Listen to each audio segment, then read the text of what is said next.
Hi everyone, this is our channel Around My Story. Please like, share and subscribe. Avec le recul, je me rends compte que j'ai été élevée dans un monde très étrange. Au centre de ce monde se trouvait ma mère, célibataire, héroïnomane et, du moins à mes yeux, la meilleure mère du monde. Chaque jour, il y avait un moment où elle me disait « J'arrive dans une seconde » avant de disparaître dans sa chambre avec quelques-unes de ses amies et de fermer la porte à clé. À 7 ans, je restais longtemps devant cette porte fermée à clé, essayant d'imaginer ce qui se passait de l'autre côté. Il m'a fallu des années pour comprendre ce qu'elle faisait là-dedans. Pendant longtemps, j'ai pensé que les adultes faisaient une sorte de sieste. Ils sortaient de cette pièce si calme, si détendu et si joyeux. J'avais l'impression de rater quelque chose, car même après des nuits complètes de sommeil, j'étais toujours fatiguée. Je voulais devenir exploratrice plus tard. Et je savais que cela me demanderait beaucoup d'énergie. Ma mère avait énormément d'amour à donner, et c'est moi qui en recevais le plus. Nous jouions ensemble tous les jours pendant des heures, et nous rêvions d'aventures ensemble.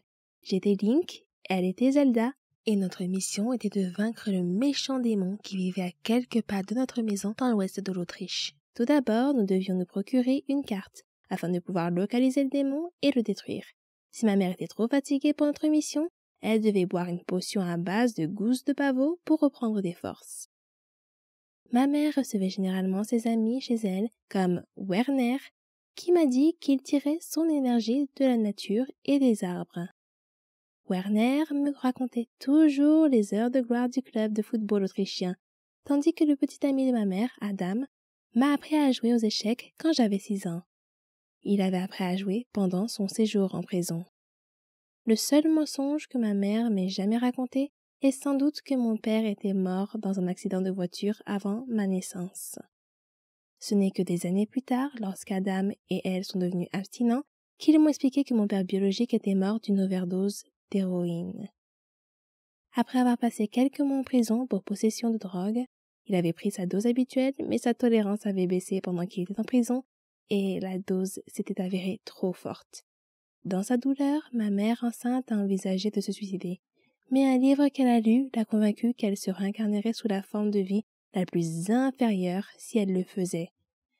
À l'école, j'étais un peu une enfant turbulente, grossière et mal élevée, mais c'était la norme là où j'ai grandi. Nous vivions dans un grand appartement vert au rez-de-chaussée d'un immeuble. Nous ne faisions confiance à personne qui se donnait la peine de frapper à la porte principale, car seule la police et le facteur le faisaient. Pour moi, c'était la même chose. Tous les autres passaient par le balcon et entraient directement dans notre salon. Un visiteur fréquent était le dealer de ma mère, que nous appelions le grec. Une fois, alors que maman était dans sa chambre, le grec m'a forcé à boire un verre avec lui. Je n'avais que 7 ans à l'époque. Lorsque ma mère l'a découvert, elle l'a chassé de la maison. Mais, comme elle me l'a expliqué plus tard, tout le monde a droit à une seconde chance, et elle a fini par le laisser revenir. Au cours de l'été 1999, alors que j'avais 8 ans, ma mère avait vraiment des difficultés avec sa consommation de drogue. Adam semblait proche de la mort après 23 ans de dépendance. Et je commençais lentement à comprendre ce qui se passait autour de moi.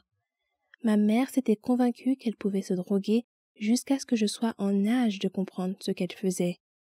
Mais la vérité, c'est qu'elle ne pouvait pas s'arrêter. Un jour de cette même année, son vieil ami Mike est venu me rendre visite. Il avait été en prison avec Adam pour contrebande. C'était comme s'il était une personne complètement différente.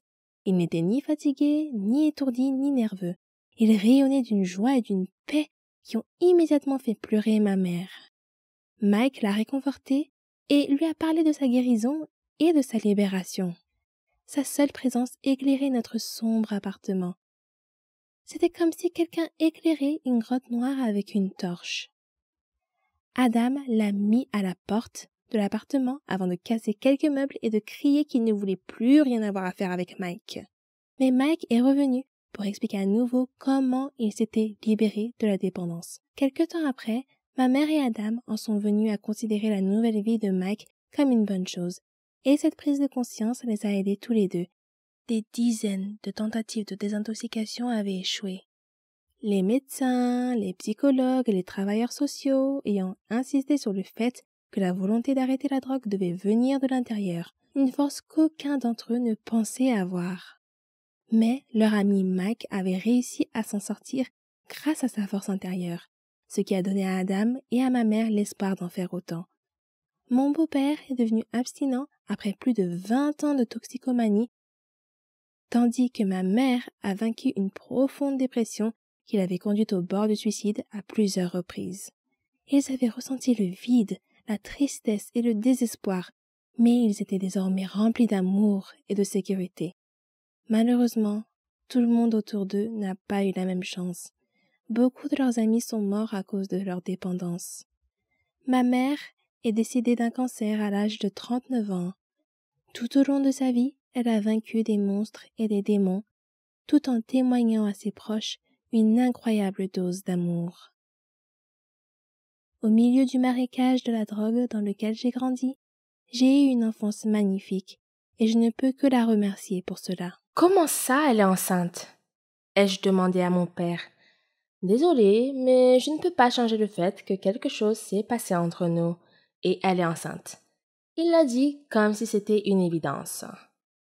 Je sais que vous vous demandez tous de qui je parle et pourquoi j'ai l'air contrariée que quelqu'un soit effectivement enceinte. Avant de continuer à vous raconter cette histoire, je veux m'assurer que vous restez avec moi. Alors en plus de cliquer sur le bouton d'abonnement et la cloche de notification, laissez quelque chose dans la section des commentaires. Vous voulez que je commence à vous raconter l'histoire depuis le début? Oui, je me disais bien. Mon nom est Maine. Je viens d'une famille aisée. Ce n'est pas que je me vante, mais c'est la vérité. Disons juste que ma vie est très idéale, excepté le fait que je me sens seule la plupart du temps. Je n'ai pas de frères et sœurs. Ma mère est morte quand j'avais 5 ans, et je n'ai que mon père que j'aime beaucoup. Mais comme nous n'avons que l'un et l'autre, il est un peu strict. J'ai 20 ans maintenant, mais je n'ai toujours pas le droit d'avoir un petit ami avant 21 ans. Quelle différence un an ferait-il? Je sais, oui. De plus, je ne suis pas autorisée à quitter la maison sans un chauffeur et un garde du corps. Et oui, à cause de ça, je ne sais toujours pas conduire. Et pour couronner le tout, je ne peux pas inviter d'amis à la maison, surtout des garçons. Mon père est tellement surprotecteur et je ne pourrais pas compter combien de fois j'ai souhaité qu'il ait une nouvelle petite amie et qu'il se remarie pour que je puisse enfin profiter de ma propre vie. Mais un jour, la phrase « Fais attention à ce que tu souhaites » a soudain pris tout son sens pour moi. Assurez-vous d'être prêt à entendre ça. Accrochez-vous à quelque chose, d'accord? Mon père a mis la mère de mon petit ami enceinte. Vous voyez, je sais que vous avez eu la même réaction que moi la première fois que je l'ai entendu. Comment ai-je pu me retrouver dans ce pétrin? Tout a commencé pendant l'été de l'année dernière. Notre entreprise a failli faire faillite. Je ne sais pas trop pourquoi. Bref, ne parlons pas de ça. Je me souviens que mon père était tellement stressé. Mais il a fini par gagner le procès et il a continué à conclure des contrats avec d'autres clients, ce qui a rendu le concurrent plus menaçant. Une fois, alors que mon père et moi faisions notre jogging ensemble, nous avons vu une femme qui avait été renversée par un mini-camion et nous sommes allés l'aider. Elle n'est pas trop gravement blessée, mais elle est inconsciente. Pas de sang. Cependant, comme nous ne sommes pas des médecins, nous avons appelé une ambulance et l'avons accompagnée à l'hôpital. Mon père a remarqué que cette femme est en fait sa némésis. Celle qui la poursuivait en justice. Mais bien sûr, nous l'avons quand même aidée. Nous avons laissé la femme quand les médecins nous ont assuré qu'elle allait s'en sortir. Nous avons aussi appelé sa famille avant de partir.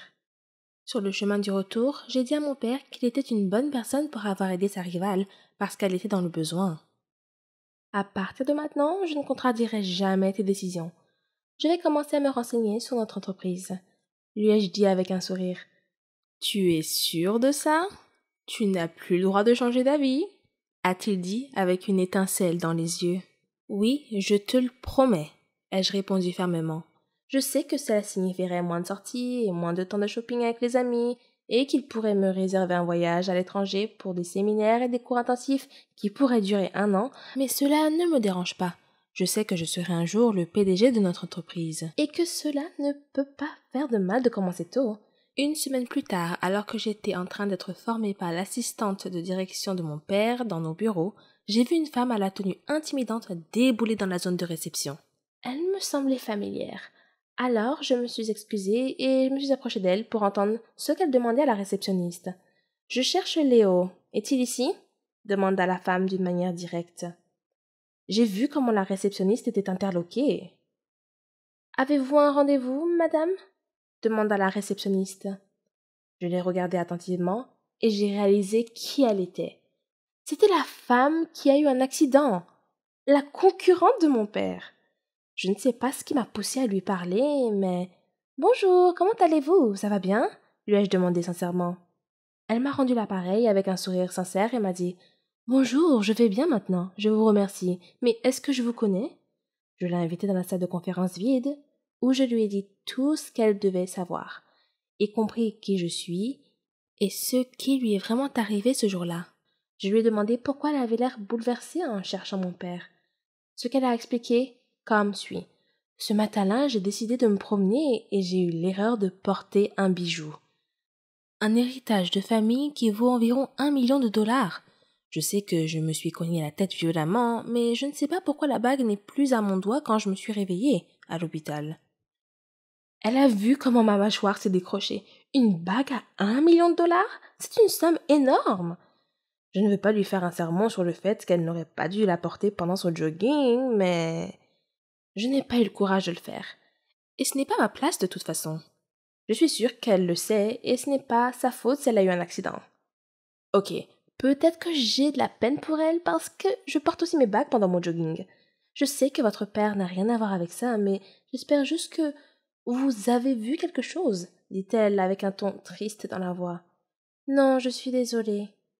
Quand on vous a vu, vous étiez déjà inconsciente, lui ai-je répondu.